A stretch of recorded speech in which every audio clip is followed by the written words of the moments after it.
904. 904. 904.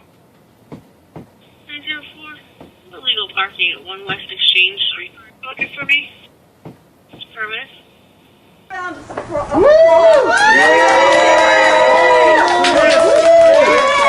throw those hugs out. Yay! Around her. Welcome her with power, hug, love, and types of therapies forced upon women have altered how we as women are viewed and handled when it is believed we are too emotional not to change. What year is it anyway? Today, we as women have no say over our own bodies and minds. Technically and historically speaking, if you are a married woman, you are legally your husband's property. That is the backdrop of what it means to have a woman take her husband's last name. Today in 2020, laws have been passed that make it illegal for a woman to have an abortion no matter the cause of the pregnancy. Laws have been passed that can strip a woman of her legal rights if she is deemed mentally incompetent by a medical justice system that is not set up for women of color or women's mental health. Now in the year 2020, even though great strides have been made to support the physical and mental well-being of women, we as women, and in particular women of color, are still fighting. Even more so today. We must acknowledge our tragic history if we want to build a stronger, more equitable society for ourselves, for our future.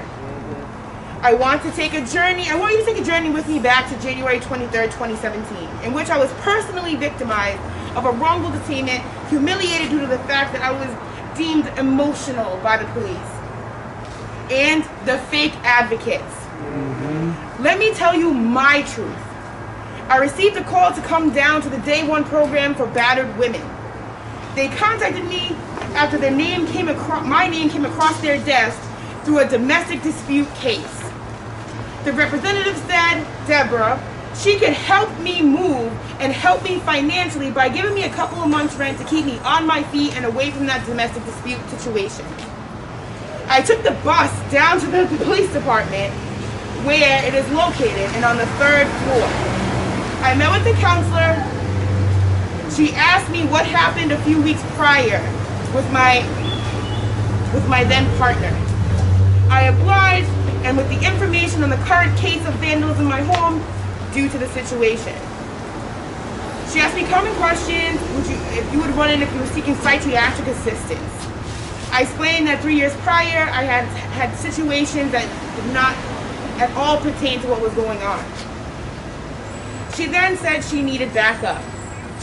So this is where we run into family services. This is Carla's department. Carla comes in. Teddy Bear Carla. Yeah, Teddy Bear Carla walking door to door to everybody. So she came in and then she left. When she left, it left me with an uneasy feeling. I was given the okay by Deborah to leave, so I walked out. When I walked out, I was confronted by officers and Carla. They refused to let me leave. They told me I was detained, I was a danger to myself. And knowing my own rights, I let them know I am here for help. I am a victim of domestic violence. It's unnecessary to have 7 to 10 grown men surround me. What seemed like days were hours of confinement. I pleaded for water, a phone call, to call my mother to check on the welfare of my own child. And all my requests fell upon deaf ears. I waited in sobbing silence for signs of relief. When the next sergeant came on duty, he ordered my cuffs to be removed. After hours of being in the cell, I was requested to kneel down and raise my arms up backwards as far as possible. And I had to wait for the fire department to come and remove those cuffs with the jaws of life. Wow. The hour came to 8 p.m. by the time I was taken out of the cell and given mugshots. They hand-delivered me to the holding cells to a waiting room at Rhode Island Hospital to find out my nightmare was not over. The traumatic experience left me wondering, what is the role of the police officers and what is the role of the health advocates? Here is a definition of a police officer. Serve,